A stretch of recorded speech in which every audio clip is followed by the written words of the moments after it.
Welcome to Channel 17, the Town of Colonie Government Channel.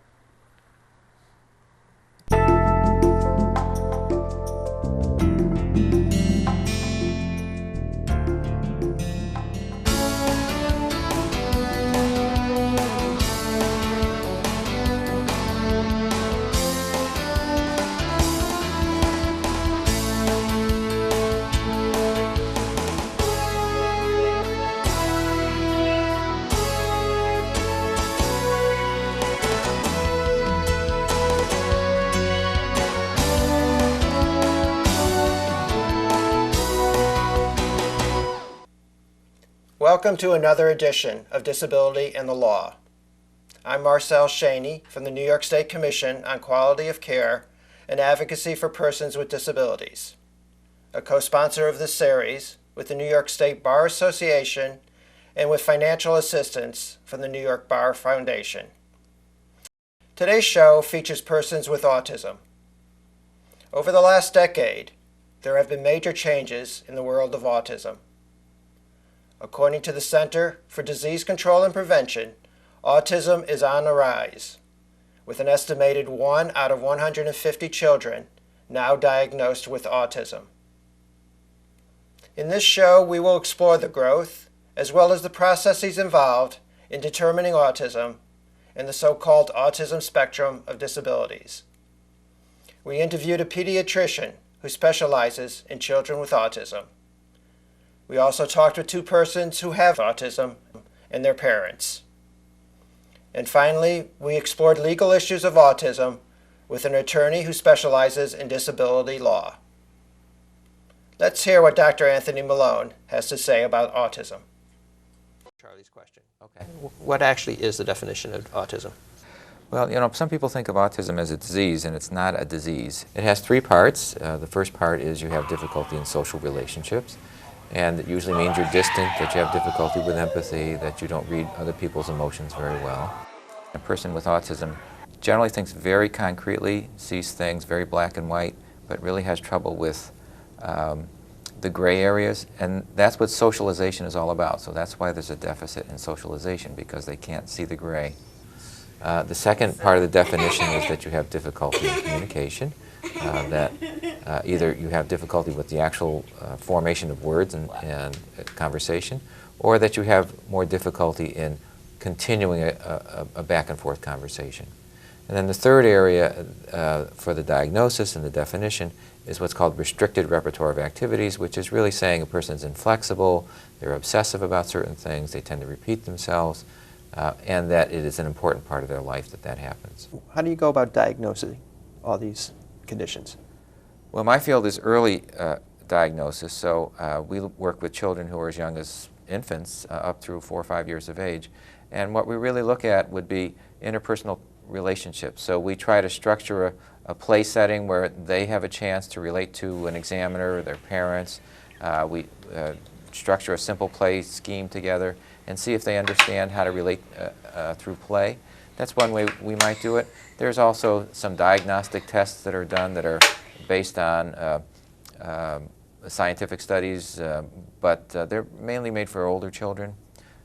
So the most appropriate way for diagnosis in young children is by experienced clinicians, somebody who understands what autism is. We have just heard from Dr. Malone about what autism is. Now let's meet with two persons with autism and their mothers. We first talked with Denise Toon. She is the mother of Alexis, and as you will hear and see, mother and daughter have a warm relationship which transcends the challenges of autism and provides a picture of this family's journey in dealing with autism. I'm Denise Toon. I live in Troy. I have 5 brothers, 3 sisters. We're all close. Some live in Albany, some Troy. We all live around each other. Can you tell me a little bit about Alexis? Alexis is 9. She has autism. She was diagnosed a year and a half old by Dr. Malone. Since she started, with autism, we work with her at home and at school, and she's progressing very well now, and she's come a long, long way. Can you tell me a little bit about Alexis's social behavior? Actually, I didn't even think anything of it. I didn't even know she had problems as far as being autistic until I actually took her for a visit at Dr. Malone's office, the regular pediatrician office. They were asking me questions, does she talk, does she walk, does she say words, whatever. And I said, well, she yes to this, no to that. And after that, that's when they basically knew something was wrong. So they sent me to his developmental office in Latham. And that's when she was diagnosed with, as far as Dr. Bello, with being severely retarded. And like I said, I didn't believe it, I didn't accept it, I was in denial. And then after that, I wanted a second opinion, which was with Dr. Malone.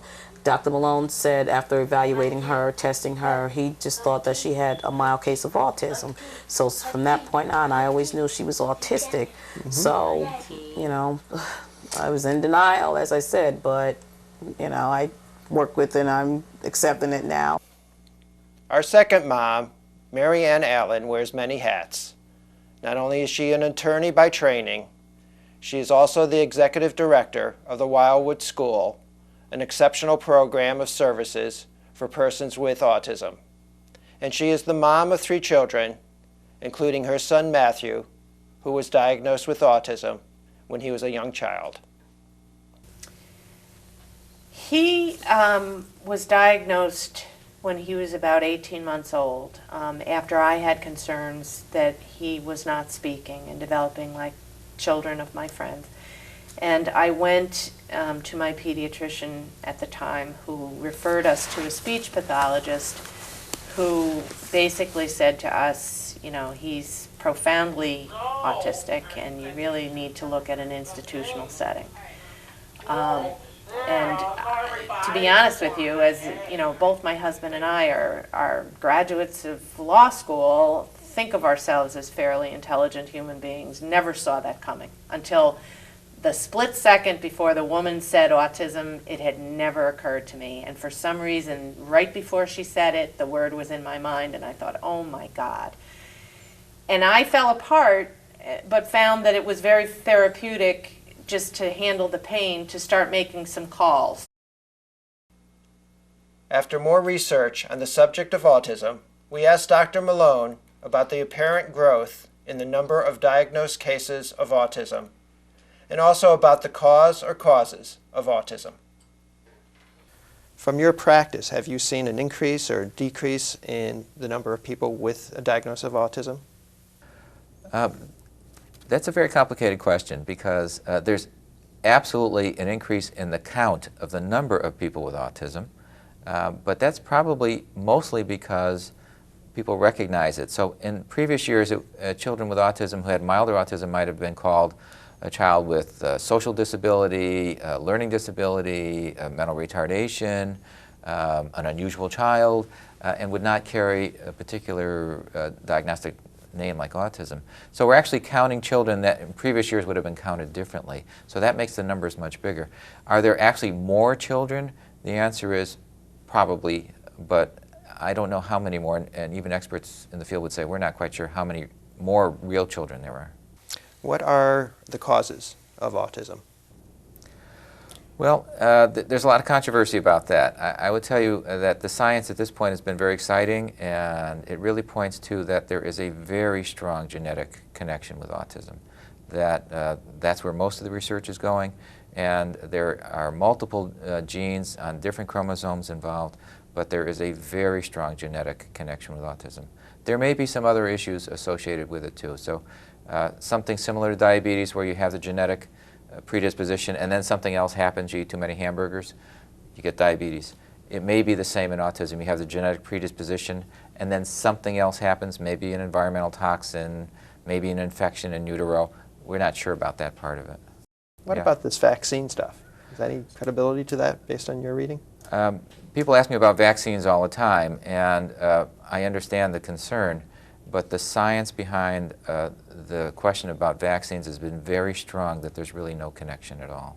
There's a temporal connection, so that means that when kids get shots, that's when they tend to show up with autism, but it doesn't mean they're related at all.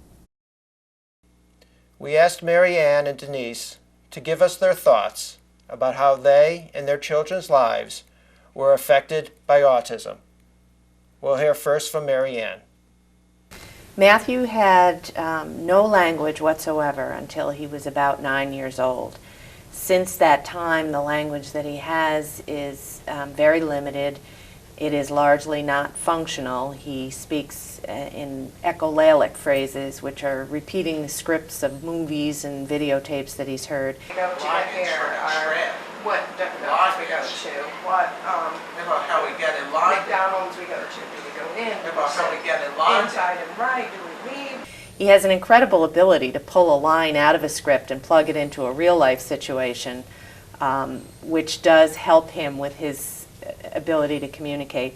But because of his limitations in understanding communication and expressing himself, he's always had some behavioral challenges as well.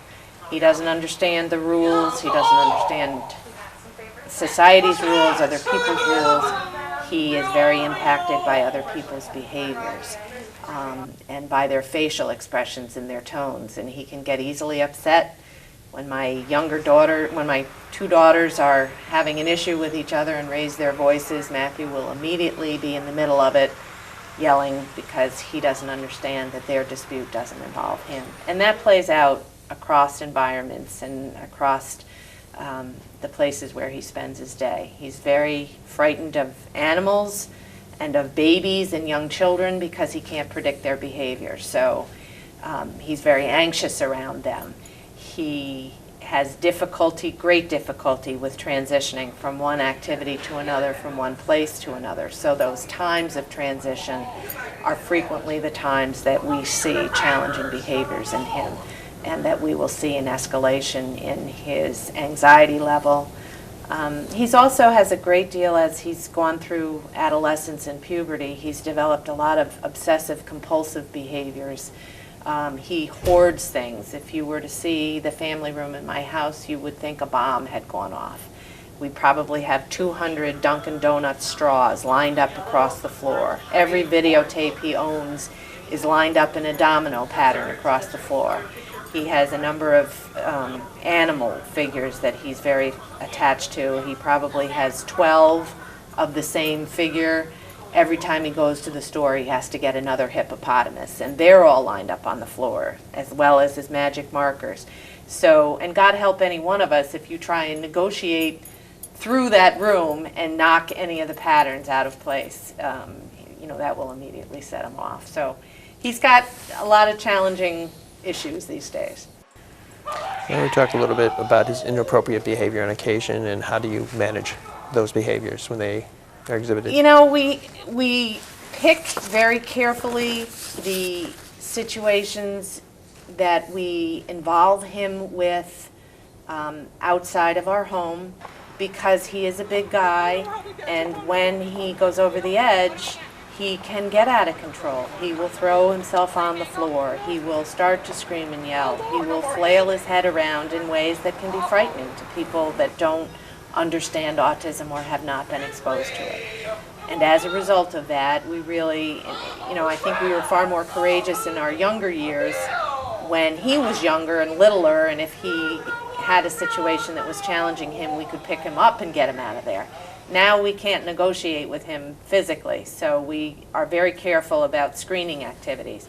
We don't let him far out of our sight. There are very few times that he's away from a family member or somebody who knows him very well, that can manage, is familiar with how he will act out, and knows the coping strategies to help calm him.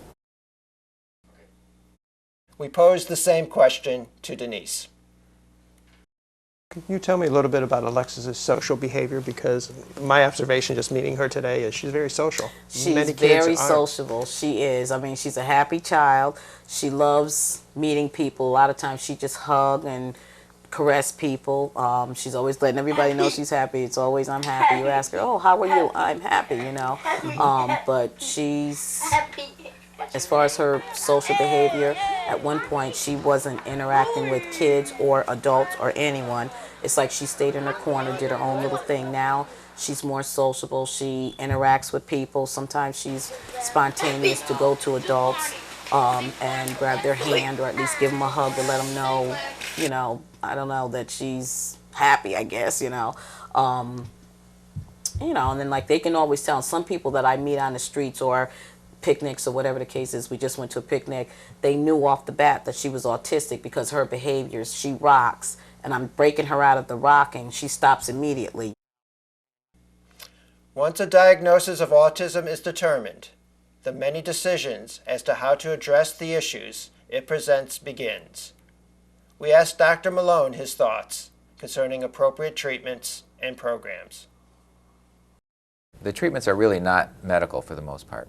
So even though you're talking to a doctor about autism, most of the treatment is educational, developmental, language-based, and the concepts that are really strong in the field of autism right now is early identification, finding children as young as you can, providing intervention services like experiences in socialization, structured language, more flexibility in their thought, as early as you can, and that's what makes the difference. It's really not medications or diets or anything like that. It really is interventions with people who understand about socialization. Can you talk a little bit about applied behavior analysis? Applied behavioral analysis is one technology of an early intervention system, and it has a lot of data behind it because it's a data-driven program. It really is behavior modification that's specific for children who have autism. So for example, one of the big issues in autism to start with may be just getting a person's attention with looking at you. And so the first goal in behavioral analysis might be to say, let's practice looking at another person, and you get rewarded when that happens. And as soon as you do that, then you build on that and you say, what's the next social skill that you need besides looking at a person's face? That's what behavioral analysis is. It's a layered approach, one thing built on another, using positive rewards to make it work. It's very powerful. So far, we've heard from Dr. Malone, a specialist in autism, and two mothers of children with autism. We also interviewed a lawyer to better understand the legal ramifications involved in dealing with autism. Bridget Burke is an attorney from the Albany Law School who has assisted many parents of children with disabilities in achieving quality educational services. First off, that autism is this generic label for such a wide range of individuals, and that oftentimes, unfortunately, when we're serving people, people focus in on the label and think that that tells them what the person's needs are. So I think that that's particularly troubling. And I also think that it's very important that the people who are serving individuals with autism have experience in working with people with autism. And sometimes there aren't enough of those people around. And I think if we can just remind the school districts that for all children we're supposed to be looking at the individual needs of the child, not the label that the child has. But in terms of documenting it, good evaluations are important. That we don't look at the label, but we look at a thorough evaluation that tells us about the child's strengths and weaknesses and what difficulties they're going to have in an educational setting and across all settings. We asked Bridget this question. Typically, preschool kids are listed as children with disabilities, as opposed to children with autism. Does that impact on a family's ability to obtain services geared to an individual with autism? Not necessarily. Any identification should really mean that the child's going to get the services that they need in order to make meaningful progress, and that you would look after the identification at the individual's needs to determine what services they're going to get. But there is a special provision in New York regulations that allows children with autism to get sort of a minimum level of services, like language services and training for the parents. And perhaps without the label of autistic, they might have some difficulty with the school district in accessing those services. We then talked to Denise about her child's program. What does Alexis do at school? Tell me what she's learning in school and what kind of setting is she in and the people who teach her in school. She has two teachers that are absolutely the best, her head teacher and the teacher's aide, and we correspond through a notebook daily. she's learning a lot of things which I didn't even know until I went to the parent-teacher conference that she's doing, such as learning the months of the calendar, the days of the week. And what's the days of the week? Sunday. She's learning the other students' names. She knows her first and last name. Like I said, a lot of outside play, you know, doing a lot in gym. She's doing, she takes physical and occupational therapy, which she's doing extremely well from what the teachers say. As far as like her eating, I think it's called the PICS or something, you know, anyway, she, like if it's chicken, they'll ask her, what do you want? She's more vocal now, but she'll pick the chicken. For, you know, if it's a selection of 3, she'll pick the chicken and the potatoes and the corn, you know, but she's able to say those things now, so. And she's learning some sign language. She's teaching us a little sign language, you know, but she's doing good. And here's what Marianne told us about Matthew's program. Tell me what he does during the day. What is he? Does Right he have a now, job? he's a student at Wildwood School. He will graduate in 3 weeks. So he spends his days in a school program that at this point is largely focused on transitioning him to what his adult world will look like beginning in July. That program has focused in the past couple of years on helping him explore whether he has vocational skills or the capacity to move towards employment. And we've really been able to define that, you know, he has strengths in computer skills and data entry skills. He has strengths in repetitive kind of clerical tasks, tri-folding envelopes, stuffing envelopes, running things through meters.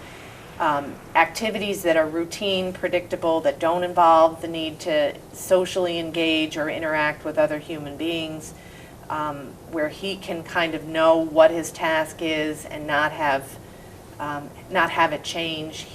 We're going to really be starting from a very individualized perspective because he needs to experience that school is over and that he's now an adult. And he does not, as far as we can tell, have the ability to understand that concept without experiencing a change in his routine and a change in the flavor of his program. And that's really our challenge, to come out strong with that in July so that it's a positive thing for him and he's open to that rather than locking down because he's had a bad experience and then perpetuating some of the challenging behaviors that we've been dealing with. Sounds like a scary time. It is a very scary time. It's a very scary time. The Commission and the New York State Bar Association are very involved in promoting the legal rights of persons with disabilities. I asked Bridget Burke, our legal expert, about important laws which affect persons with autism. Here is what she said. The American with Disabilities Act and Section 504 of the Rehabilitation Act would both say that an individual with autism or other type of disability should have the right to an equal benefit to whatever service is being provided or any kind of public setting. And the times where there might be a defense to that might be in a religious institution, but it also might be in a situation where in order to accommodate the individual with autism, they'd have to fundamentally alter the nature of their program. So oftentimes I find that those cases are really best resolved by going to whoever's running the institution and talk about, or the location, and talk about, this is the needs of the individual, what's the nature of your program, how can we match it so that the person can fully participate. One of the things for the YMCA, which is a large organization, they wouldn't really probably have to fundamentally alter their program in order to include the child with autism because they have other resources and things like that. If the child with autism needed an aid, for example, it might be necessary for the YMCA to provide an aid. But if we're talking about maybe an after-school program in a really small organization where there isn't a large budget, they might say that providing the aid would fundamentally alter the nature of their program. It would be too expensive. And so the parent might not, even though they should be accommodated, might not have access to the aid in order to be accommodated. We've seen that these children can cope somewhat with their autism. But what about beyond childhood, when these young people become adults? What does the future hold for children with autism, such as Alexis and Matthew? What do you envision she's going to be like in 5 years from now? Honestly, I just hope she just continues to progress. My only thing is, with the autism, I can deal with her delays, but as far as my personal feeling, I just want her to speak. That's my biggest thing. I was the one that initiated, she used to just say juice, cheese, milk. And I would say, it's a small sentence, but it's a sentence. I want juice, please, thank you, but I just, that's my biggest thing. I just want her to speak, but I can deal with the delays, but again, she's, she still has a long way to go, but I really feel she's come a long way. What are your aspirations for Matthew? I would love for Matthew to continue to grow. I want him to be stimulated in his day. I don't want him just in a caregiving situation. I want him in an environment where he's actively engaged in activities that are meaningful for him. I would love to see him, if he's capable of it, to move towards some kind of an employment situation where he can feel that there's value in what he is doing and giving to something, to some task. We hope today's show has provided you with a basic understanding of autism, its impact on persons, and its impact on families. As we have just heard, there are an increasing number of children being diagnosed with autism. As we encounter persons with autism in our everyday lives, hopefully the stories and information provided in this show will assist all of us in meeting the challenges that autism presents. Thank you for watching Disability and the Law.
Welcome to Channel 17, the Town of Colonie Government Channel.